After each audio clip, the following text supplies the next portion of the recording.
Bapak Ibu dan Saudara semua, Shalom. Selamat hari baru. Kiranya anugerah dan kemurahan Tuhan atas kita semua.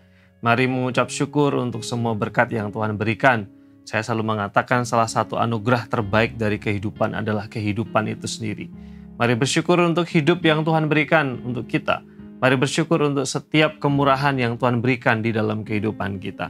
Kembali sebelum kita terlebih jauh menapaki hari ini, kita akan berdiam diri sejenak untuk merenungkan kebenaran firman Tuhan dengan tema yang sama, yaitu hal-hal yang harus dihindari dibuang dari sebuah persekutuan. Efesus pasal yang keempat ayat 31 berkata seperti ini, segala kepahitan, kegeraman, kemarahan, pertikaian, dan fitnah hendaklah dibuang dari antara kamu, demikian pula segala kejahatan. Hal yang akan kita diskusikan di kesempatan yang baik ini adalah bagaimana kita bisa menghindari satu hal yang merusak persekutuan, yaitu fitnah. Apa itu fitnah?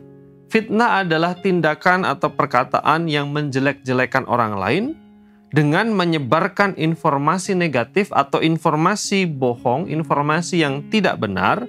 Hal yang disampaikan itu sebenarnya tidak sesuai dengan kenyataan. Hal yang dilakukan itu atau hal yang disampaikan itu sebenarnya tidak dilakukan oleh seseorang, tapi sengaja disampaikan, sengaja diceritakan, sengaja disebarkan. Sehingga orang yang bersangkutan pamornya jadi rusak, nama baiknya jadi rusak, dan kemudian kredibilitasnya dipertanyakan oleh publik. Inilah yang disebut dengan fitnah. Atau dalam bahasa modern kita selalu mengutamakan atau menggunakan kata hoax atau informasi bohong. Atau kalau dalam konteks pemilu ini disebut dengan black campaign, kampanye hitam. Jadi mendiskreditkan seseorang dengan menyampaikan hal-hal yang tidak benar, yang tidak sesuai. Fitnah, kalau saya menganalisa, maka fitnah adalah kulminasi atau puncak dari kebohongan yang dicampur gosip, yang dibumbui dengan segala kebencian. Jadi fitnah itu luar biasa. Tingkatnya lebih tinggi dari kebohongan, lebih tinggi dari gosip, dan merupakan ekspresi dari sebuah kebencian. Makanya ada yang mengatakan katanya fitnah lebih kejam daripada membunuh katanya. Karena Bapak Ibu dan Saudara semua yang terkasih dalam Tuhan, memang fitnah itu bisa berbahaya, bisa melukai seseorang, bisa membunuh karakter seseorang, bisa menimbulkan perpecahan dan sakit hati. Lalu kemudian juga saya meyakini fitnah adalah pekerjaan dari si jahat. Kita mungkin bertanya, kenapa ada orang yang tega memfitnah? Yang menyampaikan kata-kata, menyebar berita yang tidak sebenarnya. Biasanya fitnah muncul karena seseorang merasa benci. Biasanya ada motif tersembunyi di mana dia ingin merusak, menghancurkan pamor atau nama baik seseorang.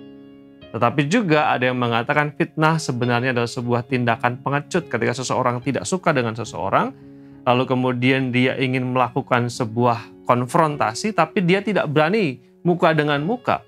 Akibatnya dia menyampaikan informasi, menghasut orang lain, lalu kemudian mengkondisikan sebuah informasi sehingga orang yang tidak disukai itu menerima akibatnya. Inilah fitnah yang mengatakan bahwa fitnah adalah ekspresi dari sebuah tindakan pengecut, tidak dewasa, begitu ya.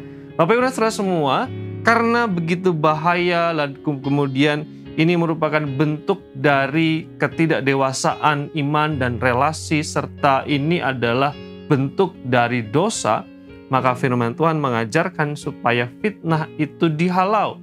Jangan sampai orang Kristen, orang percaya, sesama anggota tubuh Kristus, sesama anggota Jemaat saling memfitnah, saling menyampaikan berita-berita jahat dan negatif. Itu sungguh-sungguh merusak. Oleh karena itu, mari warnai interelasi hubungan kita dengan kasih, dengan ketulusan, dengan kejujuran, dengan ekspresi yang saling menumbuhkan. Kiranya firman Tuhan ini menolong kita untuk bertumbuh di dalam Tuhan. Mari kita berdoa. Bapa di surga, terima kasih untuk kemurahan-Mu. Kami bersyukur untuk sabda firman Tuhan. Tolong kami supaya kami semua terus bertumbuh, mengasihi Tuhan, mengasihi sesama. Berkat dan anugerah-Mu atas kami semua ya Tuhan. Dalam nama Yesus kami berdoa. Amin.